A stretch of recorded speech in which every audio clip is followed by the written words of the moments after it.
నమస్కారం ADB news కి స్వాగతం. ముందుగా హెడ్లైన్స్.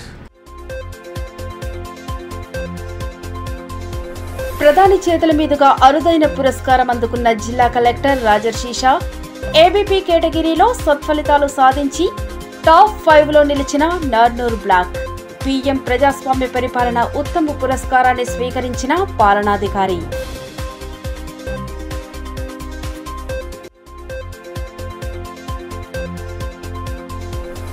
ప్రజారోగ్య సంరక్షణపై కేంద్రం ప్రత్యేక దృష్టి. రిమ్స్ సూపర్ స్పెషాలిటీ ఆసుపత్రిలో గ్యాస్ట్రాలజీ సేవలను ప్రారంభించిన ఎంపీ గోడం నగేష్. వైద్య సేవలను సద్వినియోగం చేసుకోవాలని ఎమ్మెల్యే పాయల్ శంకర్ సూచన.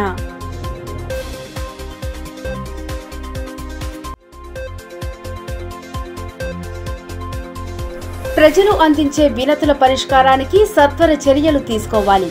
ప్రజావాణి విభాగంలో ఫిర్యాదులు స్వీకరించిన అదనపు కలెక్టర్ సమస్యల పరిష్కారంపై అధికార యంత్రాంగానికి దిశానిర్దేశం.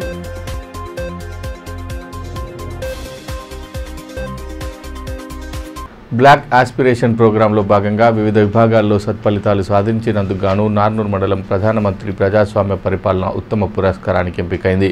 ఈ నేపథ్యంలో సోమవారం జిల్లా కలెక్టర్ రాజర్షిషా ప్రధాని నరేంద్ర మోడీ చేతుల మీదుగా అవార్డు అందుకున్నారు. 2 తెలుగు రాష్ట్రాల నుండి ఈ అవార్డుకు ఎంపికైన ఏకైక కలెక్టర్ రాజర్షిషా కావడం విశేషం కాగా ఆయనకు అధికారులు, ప్రజాప్రతినిధులు, ప్రజల నుండి శుభాకాంక్షలు వెల్లువెత్తుతున్నాయి. భారత ప్రధాని నరేంద్ర మోదీ చేతుల మీదుగా ఆదిలాబాద్ జిల్లా కలెక్టర్ రాజర్షిషా అరుదైన పురస్కారం అందుకున్నారు. జిల్లాలోని నార్నూర్ మండలాన్ని బ్లాక్ ఆస్పిరేషనల్ ప్రోగ్రాంలో భాగంగా ఆరోగ్యం, పోషణ, వ్యవసాయం, సామాజిక అభివృద్ధి, మౌలిక వసతుల కల్పన వంటి విభాగాల్లో సత్ఫలితాలు సాధించినందుకు గాను నార్నూర్ మండలం ప్రధానమంత్రి ప్రజాస్వామ్య పరిపాలన ఉత్తమ పురస్కారానికి ఎంపికైంది. దేశంలో ఎంపికైన 5 బ్లాకులో నార్నూర్ ఒకటి కావడం గమనార్హం. పరిపాలనా విభాగంలో అద్భుతమైన పనితీరును కనబరిచినందుకు గాను తెలుగు రాష్ట్రాల నుంచి అవార్డు అందుకున్న ఏకైక కలెక్టర్ రాజర్షిషా కావడం విశేషం. ప్రగతిశీల బ్లాక్ ప్రోగ్రాం కింద దేశంలోని మారుమూల ప్రాంతాల్లోని 426 బ్లాకులను పరిశీలించారు. అందులో వివిధ దశల్లో మదింపు అనంతరం నార్నూర్ టాప్ 5 బ్లాకులో ఒకటిగా నిలిచింది. క్షేత్రస్థాయిలో కలెక్టర్ మండలాన్ని పలుమార్లు సందర్శించి ప్రగతి పనుల్లో వేగం పెంచారు. సేంద్రియ వ్యవసాయ పద్ధతిన స్థిర ఆదాయం వచ్చే పంట సాగు ప్రోత్సహించారు. నీటి కుంటలు, చెక్ డ్యాంలతో నీటి వనరుల వృద్ధి, చిన్నారులు, గర్భిణీలు, మహిళల్లోని రక్తహీనతను దూరం చేసేలా పౌష్టికాహారం అందేలా చూశారు. విద్యార్థులు ఇతరులతో పోటీ పడేలా తరగతి గదుల్లో డిజిటల్ బోర్డుల నిర్వహణతో సాంకేతిక పరిజ్ఞానం అందుబాటులోకి తీసుకువచ్చారు. అత్యవసర వైద్య సేవలను మెరుగుపరిచారు. అత్యుత్తమ పురస్కారానికి కలెక్టర్ ఎంపిక కావటం పట్ల జిల్లా అధికారులు, ప్రజాప్రతినిధులు ఆయనకు అభినందనలు తెలియజేస్తున్నారు. तेलंगाना के आदिलाबाद जिले में नारनूर ब्लॉक में एस्पिरेशनल ब्लॉक प्रोग्राम के तहत हो रहे हैं व्यापक बदलाव. पोर्टेबल एक्सरे से टीबी की समय रहते पहचान, महुआ लड्डू से पोषण की मिठास, साइंस टेक्नोलॉजी लैब, जैविक 3 स्तरीय खेती और सीएससी सेंटर. नारनूर के विकास को नई उड़ान देने वाली टीम को शुभकामनाएं. नारनूर ब्लॉक के लिए पुरस्कार प्राप्त कर रहे हैं आदिलाबाद के कलेक्टर और डिस्ट्रिक्ट मजिस्ट्रेट श्री राजर्षिषा.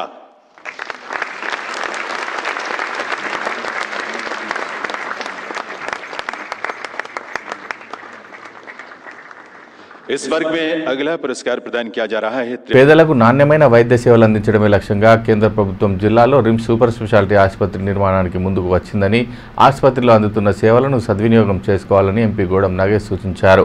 సూపర్ స్పెషాలిటీలో సోమవారం గ్యాస్ట్రాలజీ, ఐపీ, ఓపీ సేవలను ఎమ్మెల్యే పాయల్ శంకర్తో కలిసి ఆయన ప్రారంభించారు. నిరుపేదల ఆరోగ్యాన్ని దృష్టిలో ఉంచుకొని కేంద్ర ప్రభుత్వం అనేక పథకాలను అమలు చేస్తుందని ఎంపీ గోడం నగేష్ అన్నారు. సోమవారం రిమ్స్ సూపర్ స్పెషాలిటీ ఆసుపత్రిలో గ్యాస్ట్రాలజీ, ఐపీ, ఓపీ సేవలను ఎమ్మెల్యే పాయల్ శంకర్తో కలిసి ఆయన ప్రారంభించారు. రిమ్స్ డైరెక్టర్ జయసింగ్ రాథోడ్తో పాటు పలువురు వైద్యులు పాల్గొన్నారు. ఈ సందర్భంగా ఆసుపత్రికి సంబంధించిన నిర్వహణ, వైద్యుల భర్తీ, ఇతర సమస్యలను ఎంపీ, ఎమ్మెల్యేల దృష్టికి తీసుకువచ్చారు. గ్యాస్ట్రో వైద్యులు వివేక్ రాథోడ్ విభాగంలో అందిస్తున్న సేవల వివరాలను వివరించారు.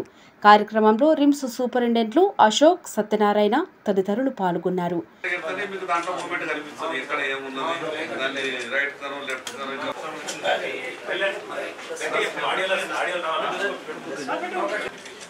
ఈ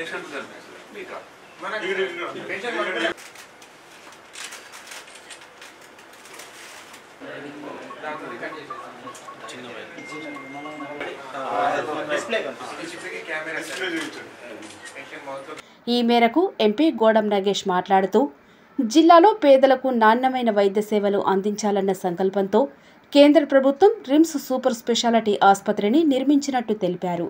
ప్రజారోగ్య సంరక్షణకు కేంద్రం పాటుపడుతోందని పేర్కొన్నారు. ఆర్థికంగా వెనుకబడిన ఆదిలాబాద్ ప్రజలకు మెరుగైన వైద్యం అందించడానికి సూపర్ స్పెషాలిటీ ఆసుపత్రిని మంజూరు చేయించారన్నారు. ట్రామా కేర్ సెంటర్ పనులు సైతం త్వరలోనే పూర్తవుతాయని వివరించారు. డైరెక్టర్ తమ దృష్టికి తీసుకువచ్చిన సమస్యలను పరిష్కరించే దిశగా కృషి చేస్తామని భరోసా కల్పించారు. డిపార్ట్మెంట్స్ అన్ని కూడా కావలసినటువంటి డాక్టర్స్ అన్ని రకాలుగా ఉన్నటువంటి వాళ్ళందరినీ నియమిస్తున్నాయి. ఎక్విప్మెంట్స్ అన్ని కూడా ఈరోజు దాదాపుగా జిల్లా కేంద్రంలో వస్తూ ఉన్నాయి. ఇప్పుడే మనం గ్యాస్ట్రోఎంటరాలజీ డిపార్ట్మెంట్కి సంబంధించినటువంటి మనం ప్రారంభించుకున్నాం. ఇంకా 2-3 డిపార్ట్మెంట్స్ కార్డియాలజీ, నెఫ్రాలజీ రావాల్సింది. అదే మాదిరిగా కొందరు డాక్టర్స్ ఆయా ఫీల్డ్లో అవసరాలు ఉన్నాయి. ఇప్పుడే డైరెక్టర్ గారితో, డాక్టర్స్ గారితో చర్చించుకున్నాం. ఎందుకంటే ఆదిలాబాద్ జిల్లా అనేది పేదరికం, ముఖ్యంగా బడుగు బలహీన వర్గాల, గిరిజన ఆర్థికంగా వెనుకబడినటువంటి ప్రాంతంలో దూరదృష్టితో ఇక్కడ నాడు ప్రధాని నరేంద్ర మోడీ గారు సూపర్ స్పెషాలిటీ హాస్పిటల్ ఇవ్వడమే కాకుండా ఏ సందర్భం వచ్చినా దీనిపైన మాట్లాడుకునే సందర్భం. అదేవిధంగా ఎమ్మెల్యే పాయల్ శంకర్ మాట్లాడుతూ పేదలకు మెరుగైన వైద్యం అందించాలనే లక్ష్యంతో సూపర్ స్పెషాలిటీ ఆసుపత్రి నిర్మాణమయ్యిందని, కేంద్రం 120 కోట్లు, రాష్ట్రం 30 కోట్ల వాటా ఉందన్నారు. త్వరలోనే కార్డియాలజీతో పాటు ఇతర సేవలను అందుబాటులోకి తెస్తామని పేర్కొన్నారు. ఇతర నగరాలకు రిఫర్ కాకుండా ఇక్కడే సంపూర్ణ వైద్య సేవలు అందేలా దృష్టి సారించినట్టు తెలిపారు. ప్రస్తుతం 90% వైద్యులు ఉన్నారని, మిగిలిన వారిని భర్తీ చేసేలా ఈ నెల 27, 28 తేదీల్లో జరిగే రివ్యూలో సీఎం దృష్టికి తీసుకువెళ్తామని తెలిపారు. ఈరోజు గ్యాస్ట్రాలజీ యూనిట్ని ప్రారంభించుకోవడం జరిగింది. ఈ సూపర్ స్పెషాలిటీ ఆసుపత్రి నిర్మాణం పూర్తయిన తర్వాత ఈ డాక్టర్లు పూర్తిగా అందుబాటులోకి వస్తే ఏ ఒక్క పేషెంట్ కూడా ఆదిలాబాద్ నుంచి చికిత్స నిమిత్తం హైదరాబాద్ కానీ, నాగ్పూర్ కానీ, యవత్మాల్ కానీ మిగతా ప్రాంతాలకు పోనవసరం లేకుండా యశోద, అపోలో లేనటువంటి గొప్ప పరికరాలు కూడా ఈ సూపర్ స్పెషాలిటీ ఆసుపత్రిలో ఆ రోజు ప్రధానమంత్రి నరేంద్ర మోడీ గారు గొప్ప ఆలోచనతో వెనకబడ్డటువంటి ఆదిలాబాద్ జిల్లాలో ఈ సూపర్ స్పెషాలిటీ ఆసుపత్రి నిర్మాణం వల్ల ఇక్కడ పేద ప్రజలు ప్రతి చిన్న విషయానికి, అనారోగ్యానికి గురైనప్పుడు లక్షల రూపాయలు హైదరాబాద్కి వెళ్ళి ఖర్చు పెట్టి ట్రీట్మెంట్ తీసుకోవాల్సి వస్తుందన్న ఆలోచనతో దాదాపు 120 కోట్ల రూపాయలు కేంద్ర ప్రభుత్వం, 30 కోట్ల రూపాయలు రాష్ట్ర ప్రభుత్వం సంయుక్తంగా ఈ యొక్క సూపర్ స్పెషాలిటీ ఆసుపత్రి నిర్మాణం పూర్తి చేసుకుంది. దాదాపు ఇంకొక 3-4 సబ్జెక్టులు, అది గుండె సంబంధించినటువంటి కార్డియాలజిస్టు, అదేవిధంగా మిగతా ఇంకా 2-3 యూనిట్లు దానికి సంబంధించిన డాక్టర్లంతా కూడా రావాల్సిన అవసరం ఉంది. ఈరోజు ఈ గ్యాస్ట్రాలజీ యూనిట్ ప్రారంభం తర్వాత దాదాపు 50 నుంచి 60 మంది పేషెంట్లకు ప్రతిరోజు కూడా ఇక్కడ ట్రీట్మెంటు మరి ఉచితంగా తీసుకునే అవకాశం ఏర్పడ్డది. ప్రజలు అందించే వినతుల పరిష్కారానికి సత్వర చర్యలు తీసుకోవాలని అదనపు కలెక్టర్ శ్యామలాదేవి సూచించారు. ప్రజావాణి ఫిర్యాదుల విభాగంలో ఆమె పాల్గొని ప్రజల నుండి వినతులను స్వీకరించారు. సంబంధిత శాఖల అధికారులకు విస్తృత సూచనలు చేశారు. ప్రజావాణిలో అందే ఫిర్యాదులను తక్షణమే పరిష్కరించాలని అదనపు కలెక్టర్ శ్యామలాదేవి సూచించారు. సోమవారం కలెక్టరేట్ సమావేశ మందిరంలో ఏర్పాటు చేసిన ప్రజావాణి ఫిర్యాదుల విభాగంలో ఆమె పాల్గొన్నారు. ఈ సందర్భంగా జిల్లా నలుమూలల నుండి హాజరైన ఫిర్యాదుదారుల నుండి వినతులను స్వీకరించి వారి సమస్యలను ఆలకించారు. ఫిర్యాదుల విభాగానికి మొత్తం 90 వినతులు రాగా వాటి పరిష్కారానికి తక్షణ చర్యలు తీసుకోవాలని అదనపు కలెక్టర్ అధికారులను ఆదేశించారు. వినతులను పెండింగ్లో ఉంచకుండా ఎప్పటికప్పుడు వాటిని పరిష్కరించే దిశగా చూడాలని సూచించారు. కార్యక్రమంలో వివిధ శాఖల అధికారులు, సిబ్బంది పాల్గొన్నారు.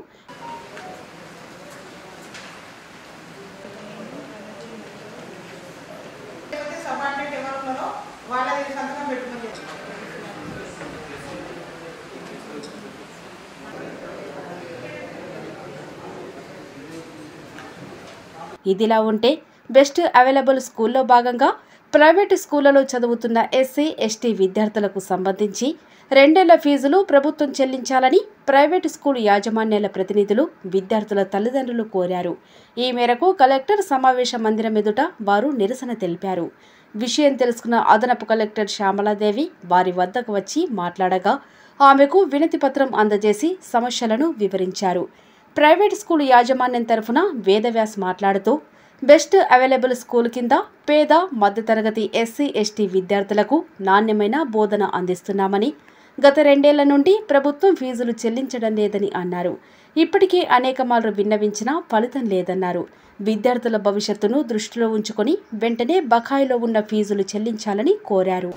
స్టేట్ గవర్నమెంట్ నుంచి పంపిస్తుంది. గత 2017 వరకు కూడా ఇది ఒక గ్రీన్ ఛానల్ అమౌంట్. ప్రతి నెల జీతాలు ఏదైతే పడుతుంటాయో గవర్నమెంట్కి ప్రతి 3 నెలలకు 6 నెలలకు మాకు బిల్స్ అనేటివి వస్తుంటుండే. కానీ ఇప్పుడు చూసుకున్నట్లయితే 2017 తర్వాత దీనికి టోకెన్ సిస్టమ్ పెట్టిండ్రు. టోకెన్ సిస్టమ్ పెట్టడం వల్ల మాకేమవుతుందంటే ఎవరికి ఎంత బడ్జెట్ రిలీజ్ చేయాలో గవర్నమెంటే డిసైడ్ చేసి వాళ్ళకి బడ్జెట్ రిలీజ్ చేస్తుంది.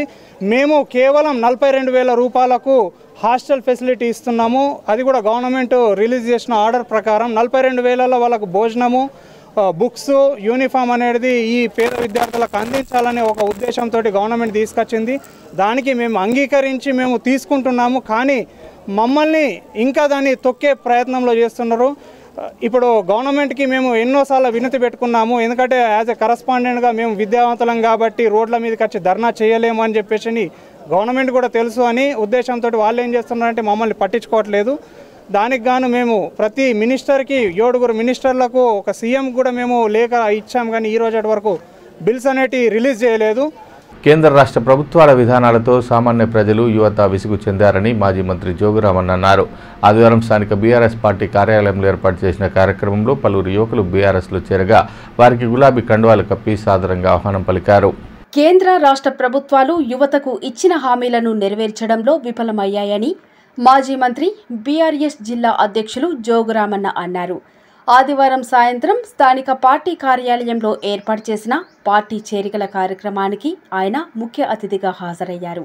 ఈ సందర్భంగా గణేష్ నాయుడు ఆధ్వర్యంలో అంబేద్కర్ నగర్, ఖానాపూర్లకు చెందిన పలువురు యువకులు బీఆర్ఎస్ గూటికి చేరగా వారికి గులాబీ కండువాలు కప్పి స్వాగతం పలికారు. కార్యక్రమంలో నాయకులు ఆష్రఫ్, సాజిదోద్దీన్, ఇజ్జగిరి అశోక్, దమ్మపాల్, ఎజాజ్, దేవిదాస్, ఉగ్గివిట్టల్, దయానంద్, ఇమ్రాన్, వసీం, మహేష్, సోహెల్, అకీబ్ తదితరులు పాల్గొన్నారు.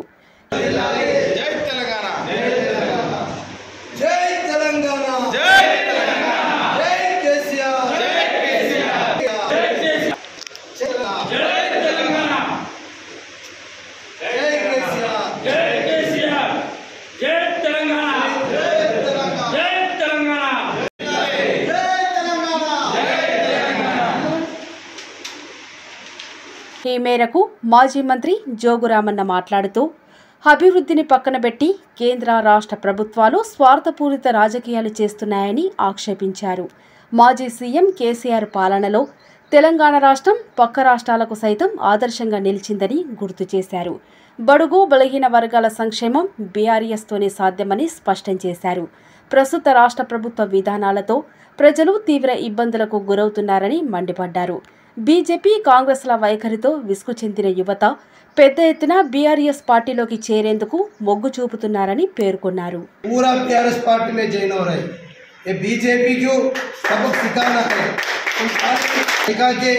बच्चों को श्री राम जय श्री राम बोल के ऐसा करे तो बच्चों को भी समझ में आ रहा।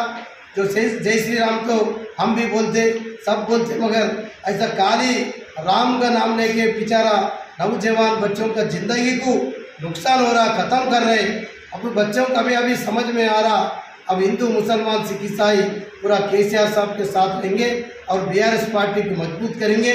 और जो 10 साल में इंडिया में तेलंगाना किधर है वो तो सब लोगों का नज़र तेलंगाना के ऊपर रहता है। कांग्रेस पार्टी तो पूरा धोखा दिए और वैसे नरेंद्र मोदी 15 साल, अभी 10 साल प्राइम मिनिस्टर करा और 11 साल हो गया मगर किसी नौकर नहीं है।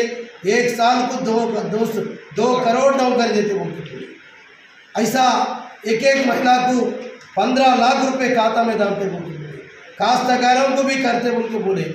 अभी कुछ नहीं है, नौजवान बच्चों को भी नौकरी नहीं दिया नरेंद्र मोदी और 15 लाख रुपए एक महिला का खाता में डालते बोल के वो भी नहीं डाला। और काश्तकार के लिए कुछ और अच्छा करेंगे बोल के बोले मगर वो नया कानून ला के काश्तकारों को भी नुकसान हो रहा। उस वजह से अभी ये सब भाइयों को मैं और एक बार बीएस पार्टी की तरफ से मैं मुबारकबाद देता हूँ।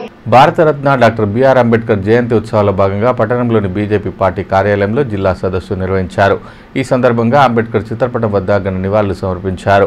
బీజేవైఎం రాష్ట్ర అధ్యక్షులు సావెళ్ల మహేందర్తో పాటు ఎంపీ గోడం నగేష్, ఎమ్మెల్యే పాయల్ శంకర్లు కార్యక్రమ ముఖ్య అతిథులుగా హాజరయ్యారు.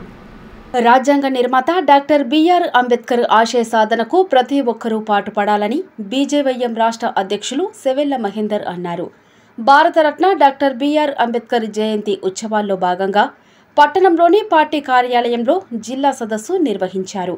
ఎంపీ గోడం నగేష్, ఎమ్మెల్యే పాయల్ శంకర్లతో కలిసి అంబేద్కర్, భారతమాత చిత్రపటాలకు పూలమాలలు వేసి నివాళులర్పించారు.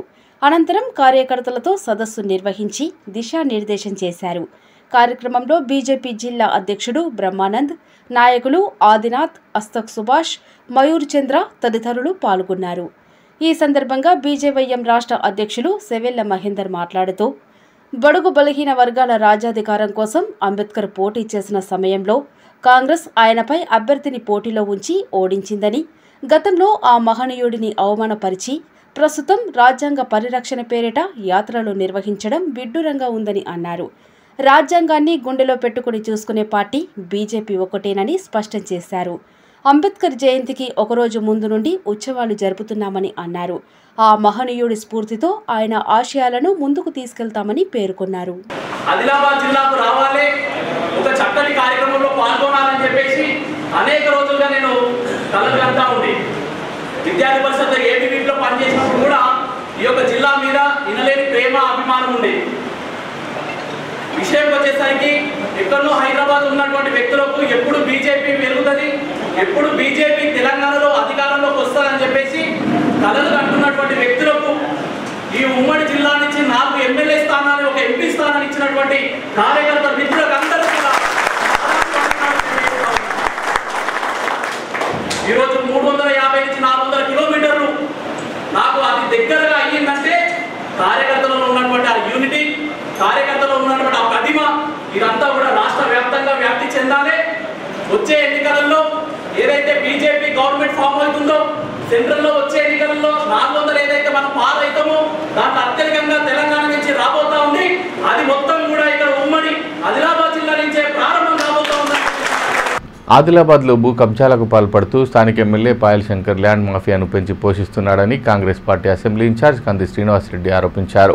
సోమవారం తన క్యాంపు కార్యాలయంలో ఏర్పాటు చేసిన మీడియా సమావేశంలో ఆయన పాల్గొని ఎమ్మెల్యే వైఖరిపై మండిపడ్డారు. కాంగ్రెస్ పార్టీ ఎమ్మెల్యే అనుకొని నడవండి. కాంగ్రెస్ పెద్దలతో బీజేపీ ఎమ్మెల్యే పాయల్ శంకర్ దొంగ నాటకాలు, రాయబారాలు. నేను మీ కాంగ్రెస్ ఎమ్మెల్యే అనుకొని నడవండి. ఎంత దుర్మార్గానికి, నీచానికి ఒడిగట్టిండి ఈ పాయల్ శంకర్. ఇది స్వయాన రాష్ట్ర క్యాబినెట్ మంత్రి నాకు స్వయంగా తెలియజేసినటువంటి విషయం. పాయల్ శంకర్,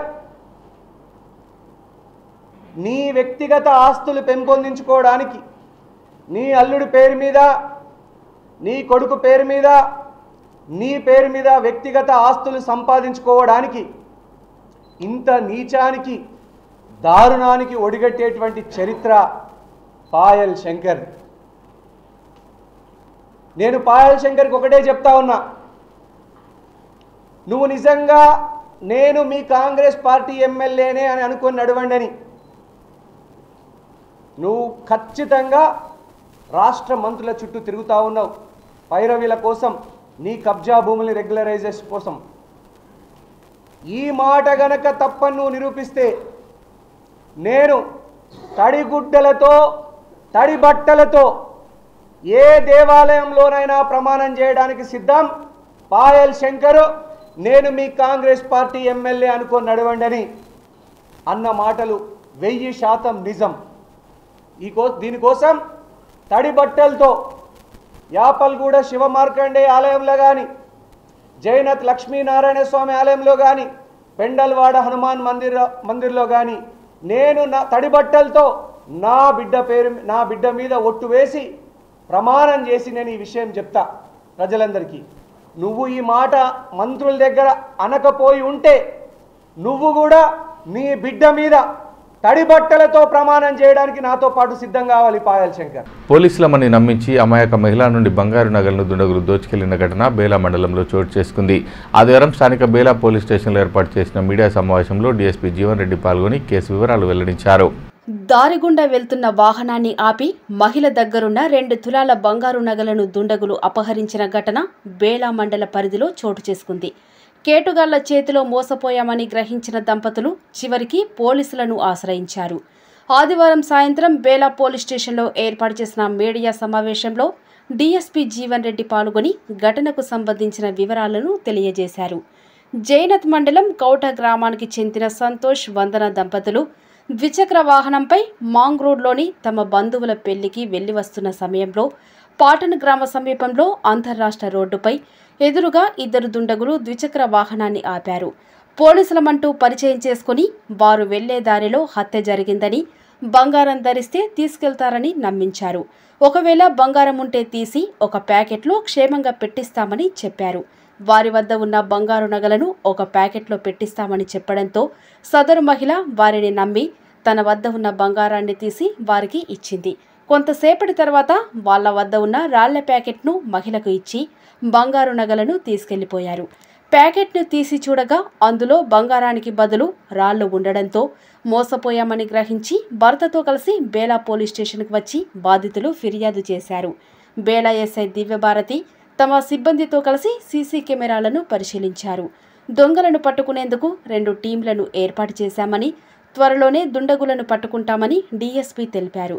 ప్రజలు ఎవరూ కూడా మేము పోలీసులమని చెప్పి రోడ్డు పక్కన వాహనాలను ఆపితే వారు యూనిఫామ్లో ఉన్నారా లేదా, వారి వద్ద ఐడి కార్డులను చూసిన తర్వాతనే వారిని నమ్మాలని, లేని పక్షంలో మోసపోయే అవకాశం ఎక్కువగా ఉంటుందని డీఎస్పీ పేర్కొన్నారు.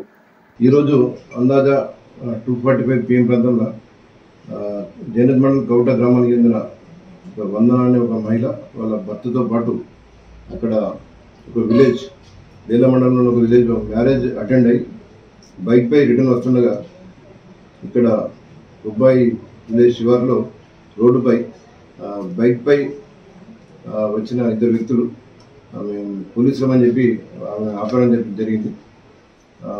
ఆపినప్పుడు పక్కకు కూడా ఇంకొక 2 వ్యక్తులు కూడా బైక్పై ఉన్నారు. వారిని కూడా మేము పోలీసులమని చెప్పి వాళ్ళకి చెప్పి మీ మెడలో గొలుసుంది, అది లోపల పెట్టుకోండి, ముందట మర్డర్ జరిగింది, అది గొలుసుంటే మళ్ళీ బాగుండదని చెప్పి చెప్తే 2 వ్యక్తులు వారి మెడలో ఉన్న గొలుసును తీసి వాళ్ళ జేబులో వేసుకున్నట్టు ఈ విక్టిమ్ చెప్పడం జరుగుతుంది. తర్వాత వీరి వద్దకి ఈ మహిళ వద్దకు వచ్చి అదే వారికి మేము చెప్పినాము మెడలో ఉన్న గొలుసు దాచిపెట్టుకోమంటే వాళ్ళు దాచిపెట్టుకోవడం జరిగింది, మీరు చూశారు కదా, మీ మెడలో కూడా బంగారం బాగుంది, అయితే ముందట మర్డర్ జరిగింది కాబట్టి ఆ బంగారం పెట్టుకొని మీరు వెళ్తే మీకు ఇబ్బందిగా ఉంటుంది, అక్కడ దొంగతనం జరిగే అవకాశం ఉంటుందని వీళ్ళు భయపెట్టి వారికి ఆ మహిళకు ఏదో జాగ్రత్తలు చెప్తున్నట్టు నటించి మెడలో ఉన్న బంగారం తీసి ప్యాకెట్లో పెట్టి లోపల దాచిపెట్టుకోమని చెప్పి చెప్పగా వీరి మాటలు నమ్మి వీరిని పోలీసు వాళ్ళని చెప్పి ఆమె అనుకొని మెడలో ఉన్న ఒక 2 తులాల గొలుసు తీసి చేతిలో పట్టుకున్నప్పుడు నేను ప్యాక్ చేసి ఇస్తాము అమ్మ అని చెప్పి ఆ చీటర్స్ ఈమె చేతిలో ఉన్న గొలుసును వారు తీసుకొని దాన్ని ప్యాకెట్లో ప్యాక్ చేసినట్టు నటించడం జరిగింది. ప్యాక్ చేసినట్టు నటించి ఆ టైంలో వేరే ప్యాకెట్, ఇప్పుడు ఇట్లా ఈ స్టోన్స్ ఉన్న ప్యాకెట్ అంతకుముందే వీళ్ళు ప్యాక్ చేసి వాళ్ళ దగ్గర పెట్టుకున్నారు, ఈ స్టోన్స్ ఉన్నది, దీన్ని ఆ మహిళకు ఎక్స్చేంజ్ చేయడం జరిగింది. అంటే బంగారం వారు తీసుకొని బంగారం ప్లేస్లో ఆ బంగారంను ప్యాక్ చేసినట్టు నటించి ఈ చిన్న గులకరాలు గల ఒక ప్యాకెట్ను ఆ మహిళకు ఇచ్చి వాళ్ళు వెళ్ళడం జరిగింది. వీరితో పాటు ముందున్న ఇంకో బైక్ వాళ్ళు కూడా వెళ్ళడం జరిగింది. వాళ్ళు వెళ్ళిన తర్వాత ఈ ప్యాకెట్ ఇప్పి ఆ మహిళ చూడగా దీనిలో బంగారం లేదు, ఓన్లీ గులకరాళ్ళు చిన్నవి ఉన్నాయి. అప్పుడు నేను మోసం చేయనని చెప్పి ఆమె అనుకొని పోలీస్ స్టేషన్లో కంప్లైంట్ ఇవ్వడం జరిగింది. అయితే మేము మా విచారణ ఏం జరిగిందంటే 2 బైక్లపై 4 వ్యక్తులు వచ్చి వారు ఒక డ్రామా క్రియేట్ చేసి 2 వ్యక్తులను కూడా వీరు ఏదో వారిని జాగ్రత్తలు చెప్తే వాళ్ళు బంగారం తీసి లోపల పెట్టుకున్నట్టు నటించి వీరిని కూడా అదే ట్రాప్లో పడేసి పాపం ఈ మహిళను మోసం చేసి ఆమె వద్ద ఉన్న 2 తులాల బంగారు ఆభరణాలను చీటింగ్ చేసి దొంగతనం చేయడం జరిగింది. వారి గురించి గౌరవ మా ఎస్పీ అఖిల్ మహాజన్ ఐపీఎస్ గారి ఆదేశం మేరకు నేను, మా 2 టౌన్ ఇన్స్పెక్టర్ కరుణాకర్రావు, బేలా ఎస్ఐ దివ్యభారతి మరియు మా ఐడిపాటి పోలీసు కూడా ఇక్కడ సీన్ విజిట్ చేసి బాధితులతో మాట్లాడి ఈ రూట్లో సీసీ కెమెరాలను చూడడం జరుగుతుంది. ఈ కేసు డిటెక్ట్ చేయడానికి ఒక 2 టీములు నియమించి దర్యాప్తు ప్రారంభించారు. భీంపూర్ మండల కేంద్రంలో సోమవారం 3వ ప్రజావాణి ప్రజావేదికను ఏర్పాటు చేశారు. వివిధ శాఖల అధికారులు కార్యక్రమంలో పాల్గొని ప్రజల నుండి దరఖాస్తులను స్వీకరించారు. అదేవిధంగా మండల పరిధిలో వచ్చిన విడతల పరిష్కారానికి తీసుకున్న చర్యలను అధికారులు వివరించారు. ప్రభుత్వం అమలు చేస్తున్న వివిధ పథకాల లబ్ధి పొందడంలో ఎదురవుతున్న సమస్యలను పరిష్కరించేందుకు వీలుగా మండల కేంద్రాల్లో ప్రజావాణి కార్యక్రమాలను ఏర్పాటు చేస్తున్నట్టు జెడ్పీ సీఈఓ జితేందర్ రెడ్డి తెలిపారు. భీంపూర్ మండల కేంద్రంలో సోమవారం ప్రిసైడింగ్ అధికారి కిషన్ అధ్యక్షతన ప్రజావాణి కార్యక్రమాన్ని ఏర్పాటు చేశారు. ఈ సందర్భంగా వివిధ సమస్యలపై ప్రజలు అందించిన దరఖాస్తులను పరిష్కరించిన తీరును ఎంపీడీఓ గడ్డం గోపాలకృష్ణారెడ్డి వివరించారు. అనంతరం వివిధ సమస్యలపై అర్జీదారులు దరఖాస్తులను అధికారులకు అందజేశారు. కార్యక్రమంలో జెడ్పీ సీఈఓ జితేందర్ రెడ్డి, తహసీల్దార్ నలంద ప్రియతో పాటు వివిధ శాఖల అధికారులు పాల్గొన్నారు. ఈ మేరకు జెడ్పీ సీఈఓ జితేందర్ రెడ్డి మాట్లాడుతూ జిల్లాలో చేపట్టిన ప్రజావాణి విజయవంతంగా కొనసాగుతోందని అన్నారు. ప్రజా వేదికల ద్వారా సమస్యల పరిష్కారం కోసం జిల్లా కేంద్రానికి వచ్చే అవస్థలు తప్పాయని పేర్కొన్నారు. అదేవిధంగా అన్ని గ్రామ పంచాయతీలలో ప్రజావాణి దరఖాస్తులు తీసుకునేలా ప్రణాళికలు ఉన్నాయని తెలిపారు. అక్కడ నుంచి కూడా మంజూరు వచ్చి 1 నెల పింఛన్ కూడా బిల్లు తీసుకోవడం జరిగింది. కాబట్టి ఈ కార్యక్రమాన్ని తాంసీ మండల కేంద్రంలోని మండల పరిషత్ కార్యాలయంలో ఉపాధి హామీ పథకం ఆడిట్ బృందంతో సమన్వయ సమావేశాన్ని స్థానిక మండల పరిషత్ కార్యాలయంలో నిర్వహించారు. ఈ సందర్భంగా ఆయా శాఖల అధికారులు వివిధ అంశాలపై చర్చించారు. కార్యక్రమంలో ఎంపీడీఓ గడ్డం మోహన్ రెడ్డి, ఏపీఓ విజయ, ఎస్ఆర్పీ కొమరయ్యలతో పాటు వివిధ గ్రామాల పంచాయతీ కార్యదర్శులు, ఫీల్డ్ అసిస్టెంట్లు, టెక్నికల్ అసిస్టెంట్లు, సామాజిక తనిఖీ బృందం సభ్యులు పాల్గొన్నారు. ఈ సందర్భంగా ఎంపీడీఓ మాట్లాడుతూ ఆడిట్ బృందానికి అవసరమైన సమాచారం, సహాయం అందించడానికి సమన్వయ సమావేశం ఏర్పాటు చేయడం జరిగిందన్నారు. గ్రామాల్లో గ్రామ సభల అనంతరం మండల కేంద్రాల్లో ప్రజావేదిక నిర్వహించడం జరుగుతోందని వివరించారు. కోఆర్డినేషన్ మీటింగ్ ఏర్పాటు చేయడం. ఈ మీటింగ్ కార్యక్రమంలో రేపటి నుంచి మన అక్కడ డిఆర్పిఎస్ గ్రామాల్లో ఉంటారు. సాయంకాలం చేరుకుని అక్కడ వాళ్ళ అకామిడేషన్ కూడా ఏర్పాటు చేయడం జరిగింది. దానికి సంబంధించి మార్నింగ్ నుంచి రేపు వాళ్ళు ఫీల్డ్ వర్క్, టేబుల్ వర్క్ చేసుకొని ప్రజావేదికకు వస్తారు. అది దాదాపు ప్రజావేదిక ఇంకా ఫిక్స్ కాలేదు, వారం లోపల అయిపోతుంది. తర్వాత గ్రామాలలో వాళ్ళు ఫీల్డ్ విజిట్ చేసిన తర్వాత గ్రామసభలు ఏర్పాటు చేసుకుంటారు, అక్కడ చర్చించుకొని. వార్తలు ముగించే ముందు హెడ్లైన్స్ మరోసారి. ప్రధాని చేతుల మీదుగా అరుదైన పురస్కారం అందుకున్న జిల్లా కలెక్టర్ రాజర్షీషా ఏబీపీ కేటగిరీలో సత్ఫలితాలు సాధించి టాప్ 5లో నిలిచిన నార్నూర్ బ్లాక్. పీఎం ప్రజాస్వామ్య పరిపాలన ఉత్తమ పురస్కారాన్ని స్వీకరించిన పాలనాధికారి.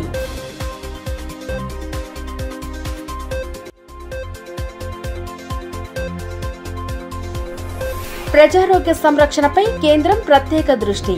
రిమ్స్ సూపర్ స్పెషాలిటీ ఆసుపత్రిలో గ్యాస్ట్రాలజీ సేవలను ప్రారంభించిన ఎంపీ గోడం నగేష్.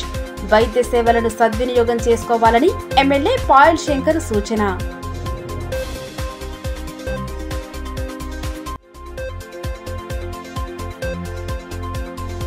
ప్రజలు అందించే వినతుల పరిష్కారానికి సత్వర చర్యలు తీసుకోవాలి. ప్రజావాణి విభాగంలో ఫిర్యాదులు స్వీకరించిన అదనపు కలెక్టర్ సమస్యల పరిష్కారంపై అధికార యంత్రాంగానికి దిశానిర్దేశం.